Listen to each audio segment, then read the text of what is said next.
far out, no 2.5 for green. Next for Jay, it is in the center of the racetrack. The Adel Sloop drawing alongside again. War Emblem is still there. War Emblem is pulling away. He's got another gear. Yeah, the Swiss thing coming the Derby. Wheel away, takes command. Lion Hunt is all Hunt. Smarty Jones is all out. And here's the first undefeated winner of the Kentucky Derby since Seattle's Slow of 1977.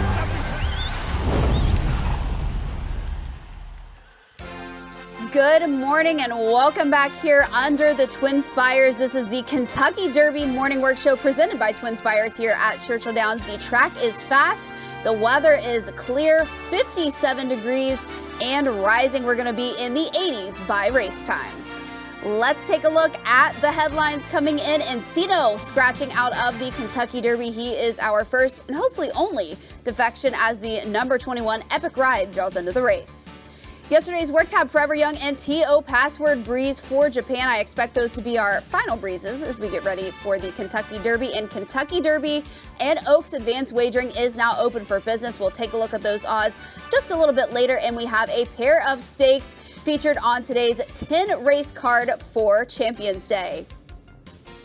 Caitlin Free and James Scully going to be taking you through this morning's action. James, pleasure to share a set with you, and just a few days away from the big races. We are. It's a very exciting time. Good morning to you, Caitlin. It's going to be a fantastic morning for these Oaks and Derby horses training. We had some big news. A horse came out, horse came in, and we're going to review the workouts from the Japanese horses yesterday. So lots to talk about today. Let's get going. All right, let's go ahead and get to it. Let's take a look at the field for the Kentucky Derby as it stands with this advanced wagering open. $115,371 in the pool. Second choice Sierra Leone up there at 4-1. You see the scratch of Encino.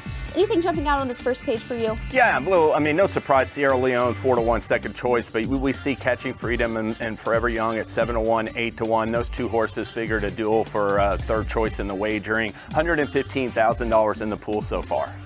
This page a little bit more cut and dry. Your favorite at the moment is 3-1 on Fierceness Epic Ride, getting into the race currently up there at 51-1. Yeah, I was a little bit surprised. Resilience 21-1. I thought he'd be more around 15, but you know it's still early. He could drift down a little. Stronghold up there at 37-1. That's a big price there for him. But let's go ahead and talk about Forever Young here. This is one of our Japanese contenders, Yoshida Yahagi. He enjoys the party. He is in town with his undefeated winner of the UAE Derby. Forever Young, he's 5 for 5, and he's won on 5 different tracks. So he's been able to take his track with him. Obviously facing a huge challenge, shipping over to Churchill Downs for the Kentucky Derby, but you know, he might be talented enough to do it, Caitlin. Let's take a look back at that workout yesterday from Forever Young and talk our way through it, James. And this was one thing that we talked about before we got sat down here for this work show. The work he had a few days back going 6 furlongs in 1:19, definitely a little bit slower, but the Japanese style of working is starting your works out really slow, really cranking it up in the middle part of the work, and then kind of tailing off late for the gallop out. He kind of kicked it up a little bit here. He worked 5 furlongs in 1:03, which is still a pretty slow time by American standards, but the gallop out was much faster compared to the other work. Yes, and he's working on his own in this final work, Forever Young. His last work, he worked with the workmate, and they practiced taking him inside. This move, he's definitely moving a lot faster than he was before. Still seemed calm and reserved, and a very classy horse. He's got he's got a beautiful way of moving. He's an interesting horse demeanor-wise as well. We talked about it. He was getting pet by some children and some fans down on the rail. So it's not typically something that you see from a Derby horse at all. I don't recall ever seeing it, and you're right. I mean, we've all remember American Pharaoh. You know, he was extremely kind and nice, and it looks like Forever Young has a little bit of that demeanor as well. All right, let's go ahead and take a look back at that win in the UAE Derby for Forever Young and review it just a little bit. He kind of got out of the gates just a beat slow here in this race, and James, he's going to be hung a little bit wide going into the first turn, but trying to keep back off that kickback. But they have said that the kickback in the UAE Derby, as well as maybe in Saudi compared to Japan, where the surface is a little bit more sandy, did not bother him as much. Yeah, it definitely bothered him in his second Japanese start, and that's why they took him out for his next 3 appearances. And in this race, it set up well for him being outside, never had to worry about kickback. But you see him hustle after he broke a little slow. He wants to get in position in that second or third flight behind the early leaders. He's not a one-run closer, and he was in position just to reel in the leader, turning for home in this race, and he's going to look for that similar trip in the Kentucky Derby in a prominent spot at the top of the stretch. Definitely think that there is a chance that he could get that type of a trip in the Derby, sitting just off of a few speed horses there in to that second flight type of a race there. And he's only going to get better as the distances get longer. But let's check in with his fellow countryman. That is T.O. Password. This was him working yesterday, a little bit more of a traditional American style work, pretty fast work, 46 and change.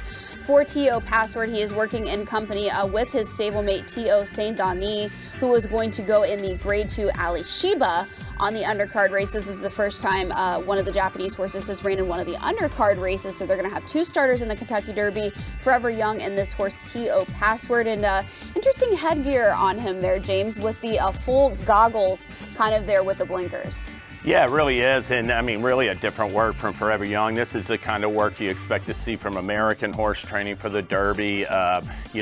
Worked in company, waited, started behind his stablemate, reeled him in, and finished really fast. This was a quick work. T.O. Password, the owner Tomoyo Asasa, names all of his horses T.O. So his stablemate is obviously got a T.O. in his name, and we'll see. He's not a very accomplished horse, but he is in the Alishiba, so this wasn't like a maiden or unaccomplished runner that T.O. Password was working with. Yeah, the owner won a Grade 1 over in Japan this past weekend, so looking for another one here with T.O. Password. Let's go ahead and take a look at some trainers that are making their first time starts here in the Kentucky Derby. T.O. Password trainer, one of those, Daisuke Tadayake. Phil D'Amato, Michael McCarthy, Larry Demerit, Whit Beckman, Victor Barboza Jr., and John Ennis also going to be starting their first horses, James. Yeah, a couple of top California trainers, Phil D'Amato, Michael McCarthy, very well-respected horsemen. This will be their first appearance. Larry Demerit is the first trainer from the Bahamas in the Kentucky Derby, and he's a great story. And Whit Beckman's a young up-and-coming trainer of Honor Marie. So first-time trainers, they've won a lot of derbies. So it's you would think the experience would be a factor, but it isn't always. It doesn't always turn out that way. It's not always. Let's go ahead and talk about West Saratoga, perhaps the best story here in this year's Kentucky Derby, son of Exaggerator for Larry Demerit, who you just mentioned. Yeah, and he's going to be the only gray horse in the field. He's shown an affinity for Churchill Downs, winning the Grade 3 Iroquois last fall. Definitely a horse that has finished second and third, hard-trying colt, but he's never won at 2 turns, so the distance is a question as well as his class. Here he is galloping yesterday, West Saratoga. I interviewed Larry Demerit after he won the Grade 3 Iroquois, the first race on the road to the Kentucky Derby this year, and he told me he was going to formulate a plan, win or lose, to get this horse into the Kentucky Derby, and he did just that. You said it. He doesn't have a win going the 2-turn distances, but this is a horse that tries really, really hard, and oftentimes these are the type of horses I'm going to be looking for the back end of the Super. Yeah, first or second in 8 of his last 9 starts, and he was really gritty to win a 5-horse photo for second in the Jeff Ruby Stakes. That got him the points to get in the race. So, it's not impossible he could earn a minor award in my mind, but I think it's unlikely that he would challenge for the win. Honor Marie is another type of horse that is very similar to West Saratoga, potentially maybe just a touch more talented coming into this race is Honor Marie, but he's the same type of horse that has finished in the money in most of his starts. The son of Honor Code, going to be the Derby debutant for Whit Beckman. Yeah, and he's really caught the attention of onlookers and the way he's training for the Derby, coming up to it in great shape. And he's a colt that didn't get a lot out of his first start this year in the Risen Star, ran much better in the Louisiana Derby, and a lot of people believe he's got another forward move coming on Saturday in the Kentucky Derby, Honor Marie. He is another horse that has a win over the surface as a 2-year-old, won the Kentucky Jockey Club Stakes, just pulling there a little bit with his rider when he's galloping. Clearly looks like maybe he wants to do a little bit more. Yeah, and he's one thing about Anna Marie, he's been last or next to last at the opening calls in every single start, so he's going to be coming from far back, but it's always good to see Colt with this energy, wants to do more, and he's obviously feeling really good for Whit Beckman. Let's go ahead and talk about the second of Chad Brown's Derby starters. Of course, Sierra Leone, the big headliner, but this is going to be domestic product. Coming in out of the Tampa Bay Derby, quite a long layoff. This layoff going in from the Tampa Bay Derby to the Kentucky Derby has never produced a winner. Never produced a winner. It's the very unconventional path for sure. His only win came in his maiden when he broke his maiden, but that did come at a 1.8 mile distance. He finished ahead of Fierceness in the Holy Bull, and he's training well according to all accounts. So he's a horse that's intriguing in my eyes, Caitlin. Yeah, I think he's certainly one of the wild cards in this race as we get set to take a look back at him galloping yesterday. This is domestic product once again. When I talked to trainer Chad Brown after the draw, this horse drew a little bit wide, but not too wide. And I asked him if the same type of plan for domestic product would be the same that he used for his sire Practical Joke, who was installed 19. That horse was hustled over to the rail, and he was on the rail in the first turn. And he said the same plan would be here with Irado Ortiz Jr. on domestic product to try to save ground and take the shortest way around the track. Yeah, and domestic product, I mean, I know he's going to be coming from off the pace, but he wants to sit in mid-pack. He's not a one-run closer. Practical Joke provides speed in his pedigree, but he's out of a painter mare, and that's giving him a lot of stamina, apparently. All right, let's go ahead and check back yesterday with Doorknock and Society Man getting some works yesterday, and plenty of fans on hand this morning. Great to see that just outside of those barns there. But here's Doorknock and Society Man when they worked just a couple of days ago, James, and they're going to be the bookends here for Danny Gargan in the field. Yeah, when I watch this work, you know, they both go pretty well. I mean, they're right together, but I did not think it was 46-3. This work came back faster than I thought it was. I mean, they're you know, they're definitely going, but they're not like all out. And I thought both colts, well, Society Man's a gelding. I thought both runners looked pretty solid in this drill. And Dornick's obviously going to show speed from the rail gate. So Danny Gargan got this quick drill in him to do that. We had a chance to check in with Danny Gargan a couple of days ago, so let's check in and see what he said. Everything's good. We're happy with how they're doing. We're happy with how they came out of the work. And today's a good day. We just hope every day from now on will be a good day till race day. We're just looking for every day to go smoothly and the horses to stay happy and healthy. We've done all the heavy lifting, as you'd say. At this stage, it's just every day you just hope everything goes smooth and there's no hiccups, and just to be over there on race day now is the go.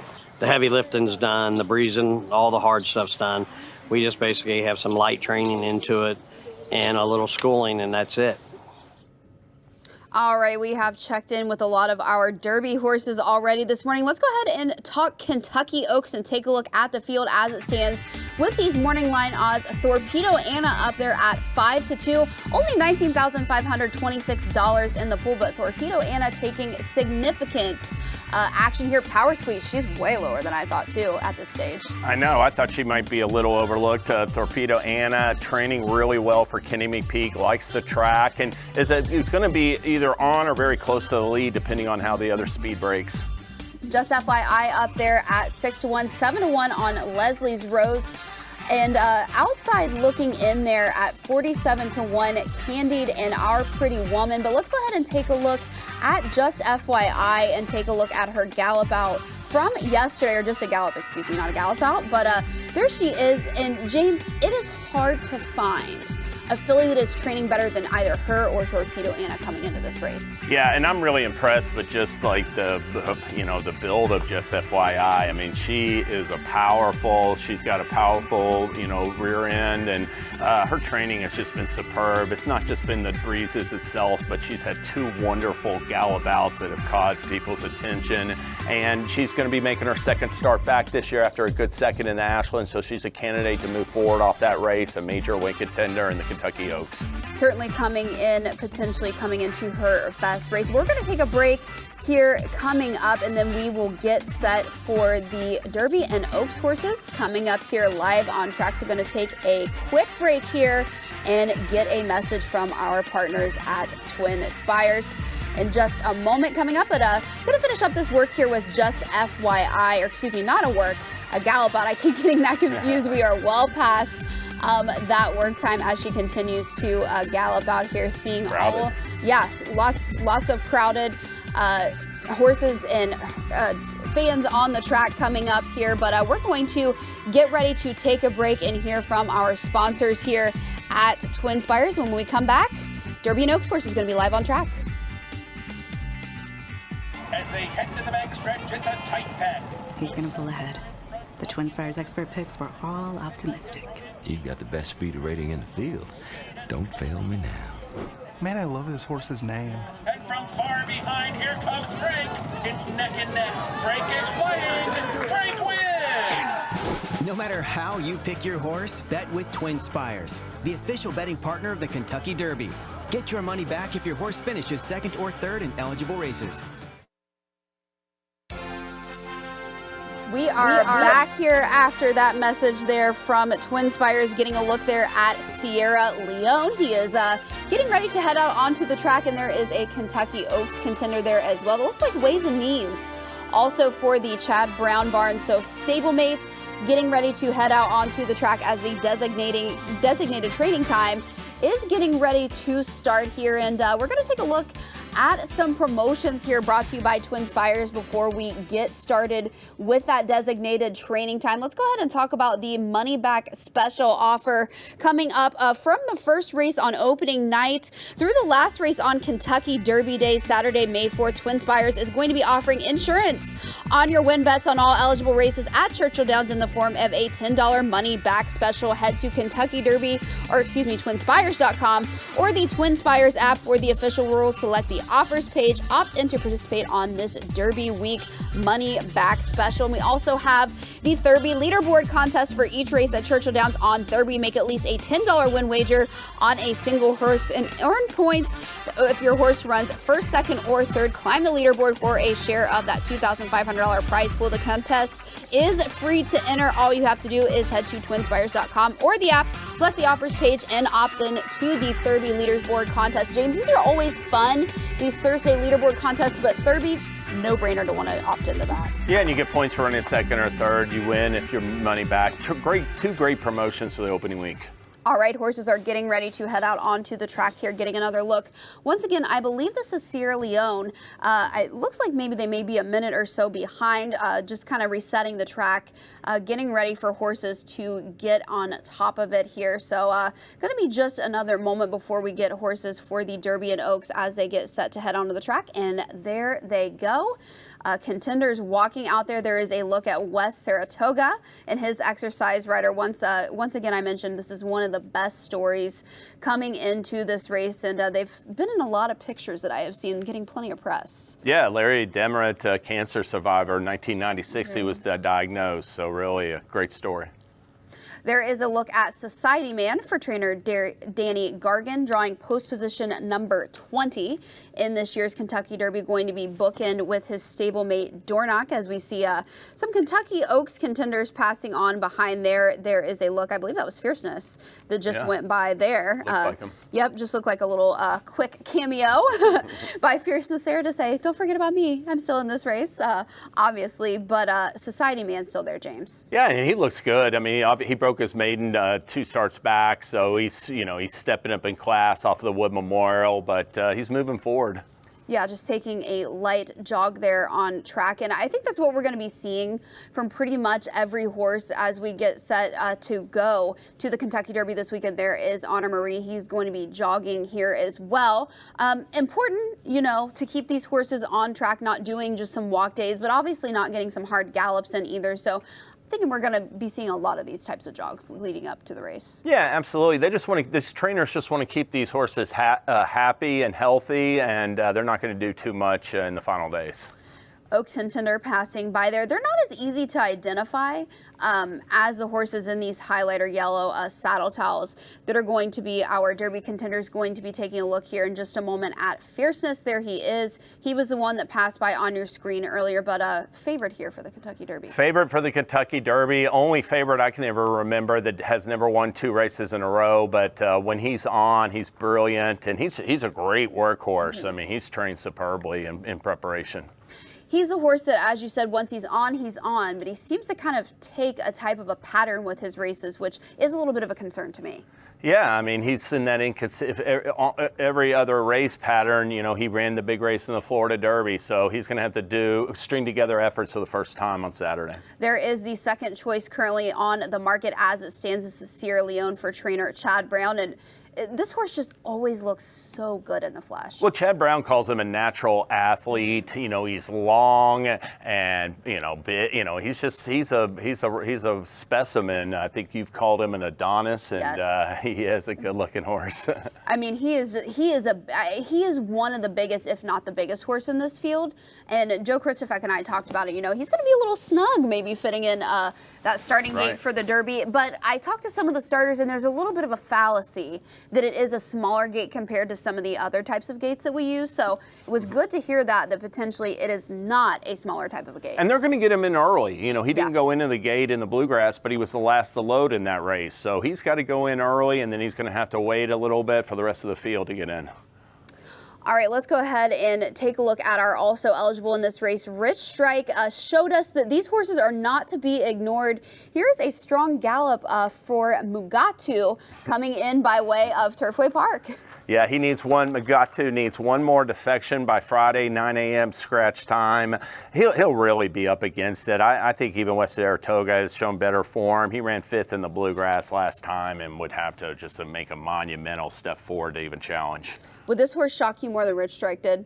Yes, yeah. Rich Strike had won impressively at Churchill Downs before, and he was a closer in a speed-laden field, so that was all he really had going for him. Right, and here is Fierceness once again getting a little bit of an easy gallop here. We've seen a couple of horses jogging, we've seen a couple of horses galloping, but Fierceness just doing it as easy as always. Yeah, and you know, I don't think there's any horse in Todd Bletcher's barn, or not many, that can even work with him. No matter who he goes out there and trains with, he really always humbles them, it seems like, or every work I've seen of him in company. So he's doing well, and the break's going to be very important from post 17. Doesn't want to get caught too wide, and he has all this natural speed, so he needs to get out of there with John Velasquez, a 3-time Kentucky Derby winning jockey.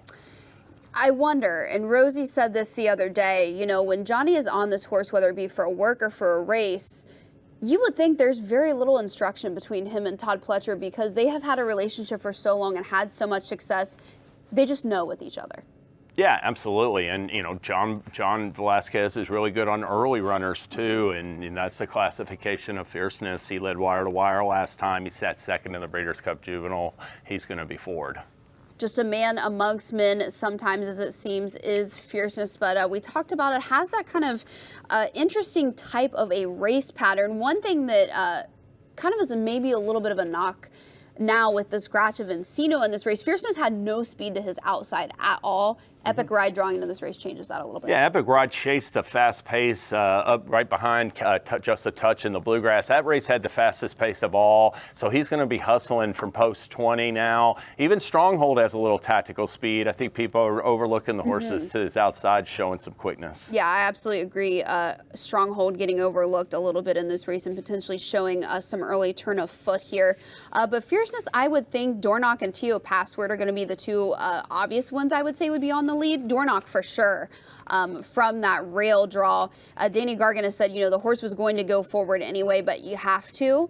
They're from the rail, especially, you know, with that gate being moved, you don't have the chances of getting slammed into the rail that you did from that one post position. So Dornock going to be very forwardly placed. I would think Fierceness would be right off those two probably. Yeah, and it's a little bit of a wild card because, like I said, he's got the class to break running.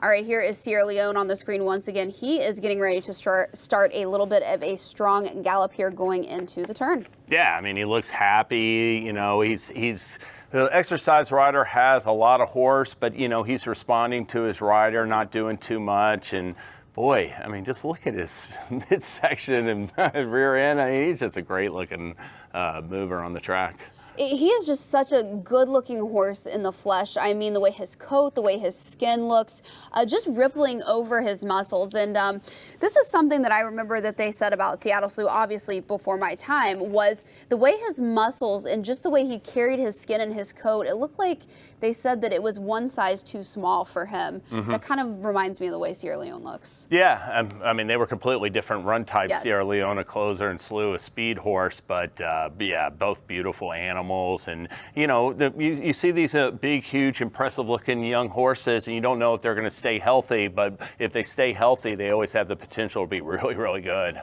I think this horse, if you match his best up against Fierceness taking a step forward, I think it's probably a little bit closer than maybe some people are giving him credit for.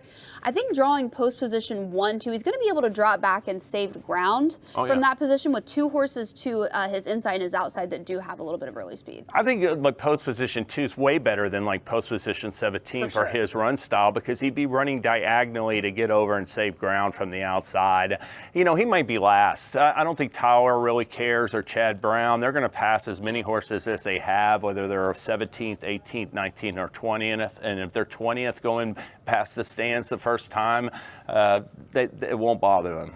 No, I would be hard-pressed to see this horse 15th or further into the field. I think 17th, 18th, 19th, or 20th, as you mentioned, is certainly a little bit more realistic. This horse, he just has no speed, and he takes a while to get going, which can sometimes be the undoing of horses in the Derby. Right. I thought the Risen Star, he didn't get going till late on the far turn. The Bluegrass, he was much better. He got in motion, leaving the back stretch, went flying through the turn, even altered path, which is good because he's going to have traffic in the Derby. And, you know, Chad Brown added blinkers this year to him, and I think the blinkers have moved him forward in both starts.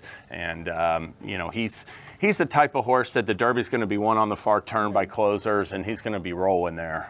Do you think this horse can maybe get a similar type of trip, to Orb?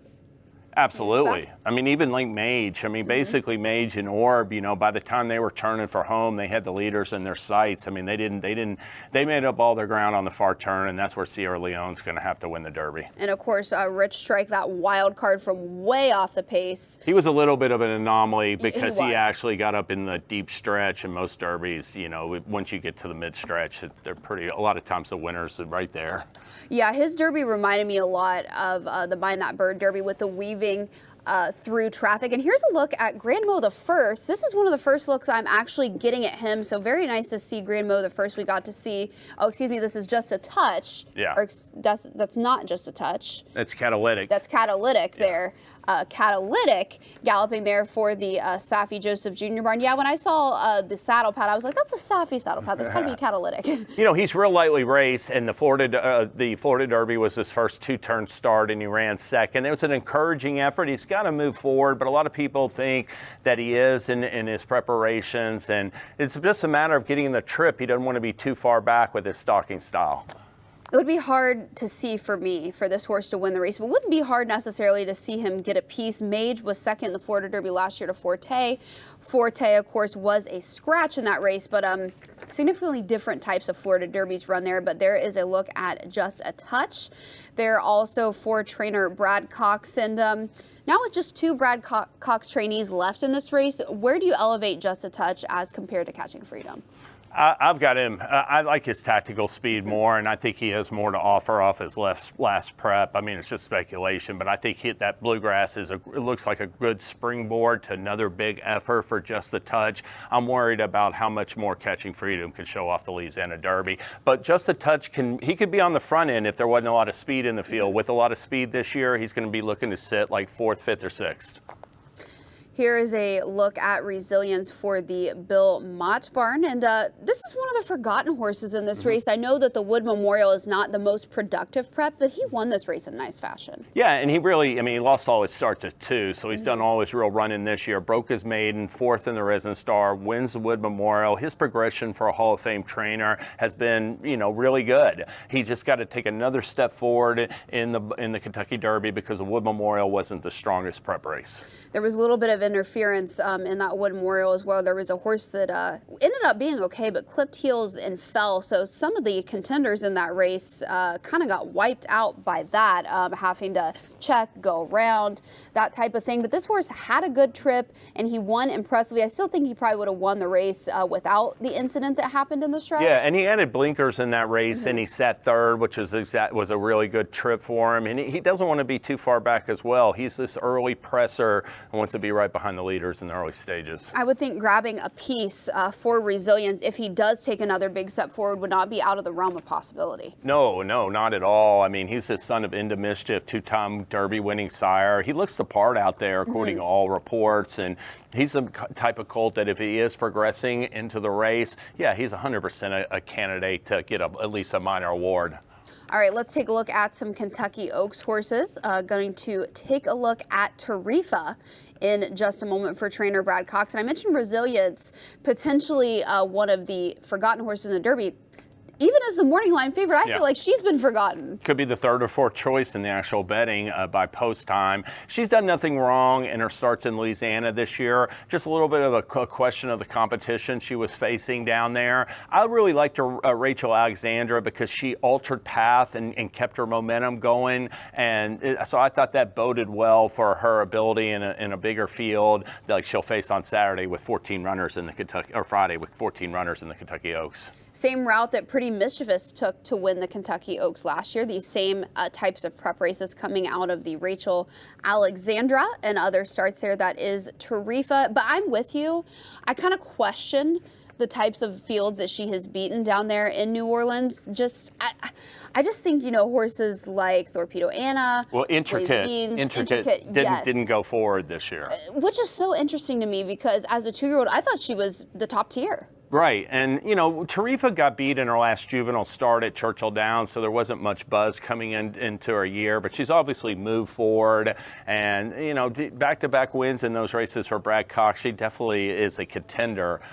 She's going to face tougher rivals, though, on Friday. Absolutely, we'll be facing some tougher rivals come Friday, and we'll have to think about it when we get back there at the end, but I think when we were just looking just a moment ago at the Oaks odds, she was maybe 9-1 or something like that. Yeah, I mean, definitely, it's hard to figure how the betting. I mean, we got a great idea for the Derby. Fierceness, Sierra Leone won 2, but it's still undecided who's going to be that Oaks favorite. Well, let's take a look at Just FYI. This one has a chance to go off favored in the Kentucky Oaks just moments ago, getting a strong gallop there. And I mentioned it just a little bit ago that hard to find a better horse coming into a race in the flesh, I would think, than Just FYI. Yeah, she's a good she's a high energy filly. She was a little too aggressive in her first move when she came to Churchill with Resilience, was tossing her head and wanted to do more, but she's settled down since then for Belmont, and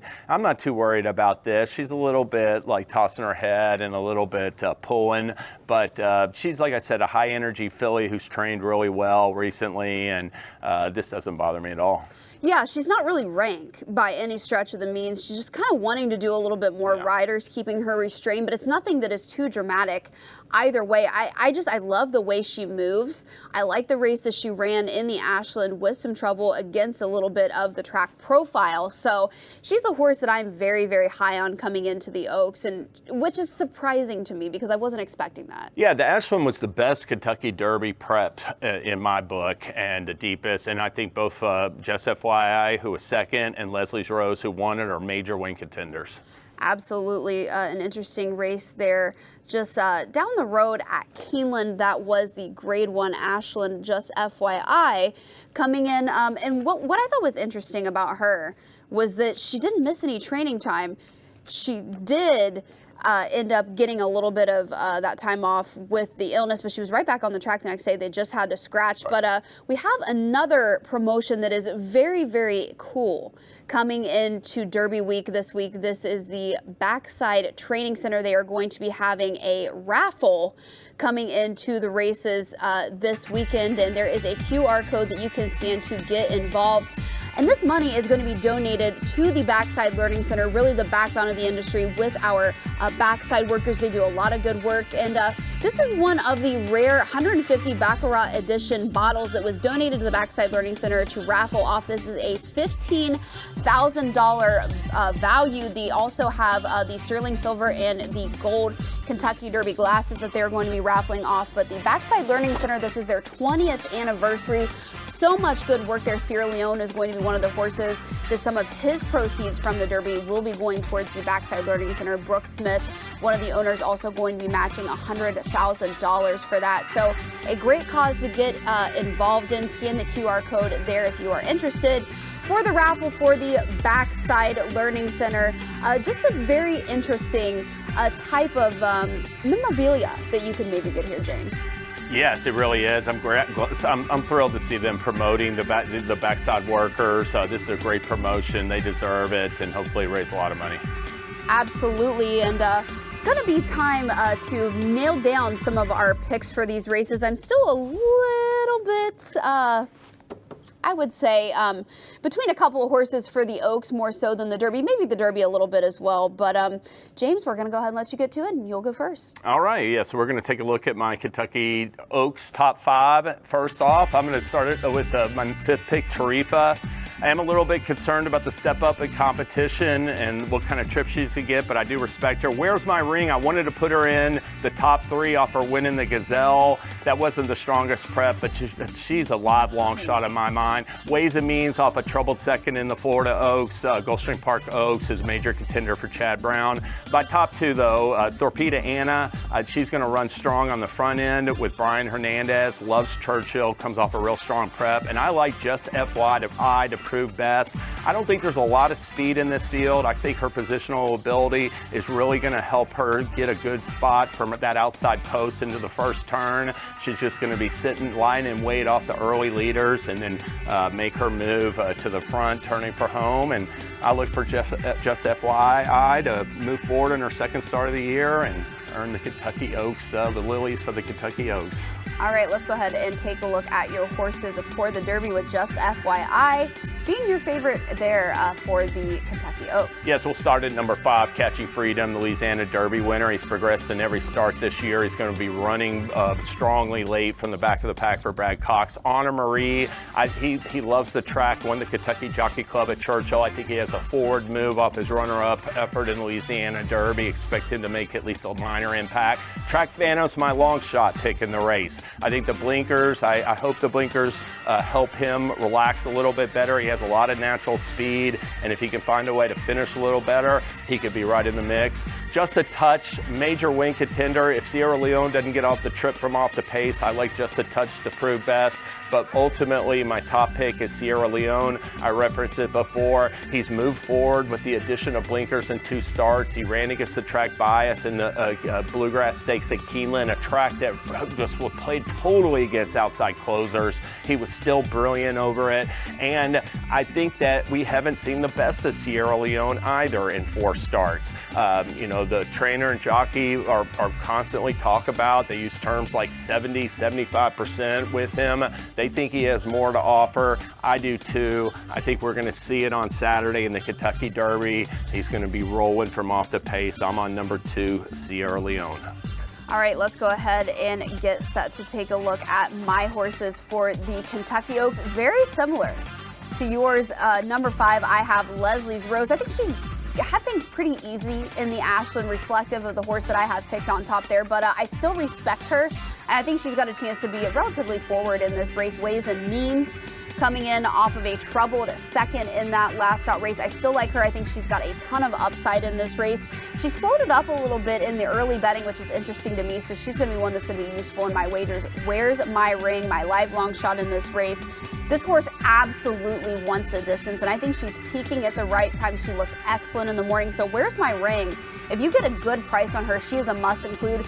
It was really close between Torpedo Anna and Just FYI for me for the Kentucky Oaks. I could still change my mind, but Just FYI going to be my top pick there as we see her galloping just a couple of days ago. Her and Torpedo Anna to me have looked very similar coming into these races. I think both of them are sitting on big efforts. The only difference is Just FYI was second in her first prep race coming in to the race this year. I like that even though she had to scratch, because of an illness that they didn't miss any training time with her, was just kind of a precautionary type of thing, just had a little bit of a fever, but really didn't miss any type of training, and she just has looked absolutely excellent. I was not expecting to pick her by any means, but that's just the type of impact that she has made on me. But let's go ahead and take a look at my horses for the 150th Kentucky Derby. Mystic Dan was not a horse I was expecting to add, but if there's a chance that there's a little bit of moisture in the track, I think this horse is going to get a great trip. Brian Hernandez is known to save ground. This horse is in post number 3, so he's going to draw back. He's going to save ground, so I think he can get a nice inside trip. Catching Freedom is another horse that I think has a lot of upside. He's going to be coming from off the pace, but he's not going to be as far off as he was last time out, so I think he's going to be a little bit more mid-pack. Just a touch is a horse that I also see a ton of upside with. I think this may be his next to next best effort, if that makes sense. I could see him if he went to the Preakness or the Belmont peaking really, really well, but I think he's got a chance to run exceptional here in the Kentucky Derby. Sierra Leone, for all the reasons James mentioned, is a horse that I am very, very high on coming into this race. I think he is the most likely of the two between Fierceness and him to get the type of run and to get the win. No surprise if you know me who my top selection in this race is. I'm going for broke. I'm going with the Japanese once again. I think Forever Young is far and away the best contender that Japan has brought here. But he and Tio Password schooled earlier in the paddock, so we're going to take a look at that. But Forever Young going to be my top contender here in this race, and not something you see at all here in America. Ever. But if you are familiar with Japanese racing, you are familiar with this man, Yoshida Yahagi. He gets on his horses. Yeah. Incredible. Yeah, incredible. That's and the jockey walking him. Yeah, the exercise rider is walking Forever Young. Yoshida Yahagi, the trainer, is on his back. And it's not uncommon to see this, especially with Yoshida Yahagi. He gets on his horses. He kind of gives them a little bit more weight to add to get on their back, to make them a little bit more comfortable, to kind of settle them down just a little bit. But it's very unconventional.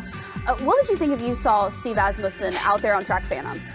Well, I mean, you know, I'd be surprised for sure. I mean, I wouldn't be surprised to see them on a pony next to him, but yeah, on them himself. He's a real renowned trainer, though. He's won big races all around the world. Absolutely. If somebody is going to win the Kentucky Derby, I would think it would be him by way of Japan. But the Kentucky Oaks wagering menu here, James, plenty of things to feast on. Oh yeah, I mean, definitely. I'm a big fan of, obviously, the Oaks Derby Double. I've been playing that for decades, but I get in on these pick threes. I like the Oaks Old Forester Bourbon Classic and the Derby pick 3. I'll be playing 50-cent pick 5s both days, and dollar superfecta. You know, I'm always angling for that in the Oaks and Derby, Caitlin. The 50-cent Oaks Old Forester Derby is one of my favorite promotions, and we have the Kentucky Derby wagers of note here, going to stay with those dollar rolling super high fives. I know that one for the Derby is especially popular, but the Bourbon Double also a popular one. Bourbon Double popular. The $3 all 3-year-old pick 3. It's just been added in recent years, and I like that play. You know, it allows you to play a favorite. You get a $3 minimum wager. You can still get a good payout. Going to talk about a couple of those offers, once again brought to you by Twin Spires. Through the last race on Derby Day, this $10 money back is going to be running Saturday, May 4th. Insurance on your win bets on all eligible races here at Churchill Downs in the form of a $10 money back offer. Head to twinspires.com or the app for the official rules to log in and participate in this Derby Week money back special. We also have that Derby leaderboard contest. So Thursday leaderboard contests here at Churchill Downs are always popular. Make at least a $10 win wager on a single horse. That has to be your first wager in that race and earn points if that horse runs first, second, or third. And climb the leaderboard for your share of that prize pool. The contest is free to enter.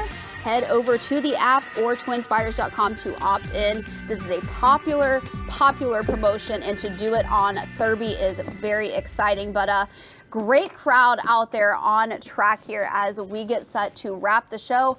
Breakfast, once again, going to be upstairs, but it's so great to see people out taking interest in these horses. This is one of my favorite parts of Kentucky Derby. Yeah, and great weather. We're going to have great weather today and on Thursday. I do want to reference real quick, both Caitlin and I didn't have Fierceness in our top 5. We're doing that from a betting perspective. Absolutely. We won't be surprised to see him win, have a ton of respect for his chances, but as a better, I think you're either all in or all out on Fierceness. Absolutely. And I'm trying to beat him for the win, so I'm going to use other horses underneath him. Yeah, to me, he just doesn't offer that value underneath, and he's the type of horse that I think is a favorite that you should play against because he's all or nothing. He either is going to win by open lengths or he's going to finish up the track, in my opinion. There's really no in between. I agree, yes. All right, well, final thoughts on some of the horses that we saw on track today? Just another good morning. Didn't see anything negative. It's been really exciting to see these horses come up to the race. I think we have top-heavy field in the Derby and a really deep, contentious field in the Kentucky Oaks. I agree with you, and the Kentucky Oaks going to be interesting to see who goes off favored there in that race. I think it's one of the best editions of the Oaks we've seen in quite some time. Certainly one of the more competitive editions we've seen in the Oaks. We'll see if these fillies can live up to the billing heading in just a couple of days for that first Friday in May. But the Kentucky Derby morning work show is going to be wrapping up tomorrow. Joe and Rosie are going to anchor our broadcast and close it out for Thurby. But James Scully and I, pleased to be joining you for another edition of the morning work show, our penultimate one. But we will be back tomorrow. Joe and Rosie will, to conclude the Kentucky Derby morning work show. So happy to be joining you once again. Happy to be joining all the fans on track, and it is good to have another day here under the Downs. Don't forget to tune in for the 10 race card here for Champions Day. Good night.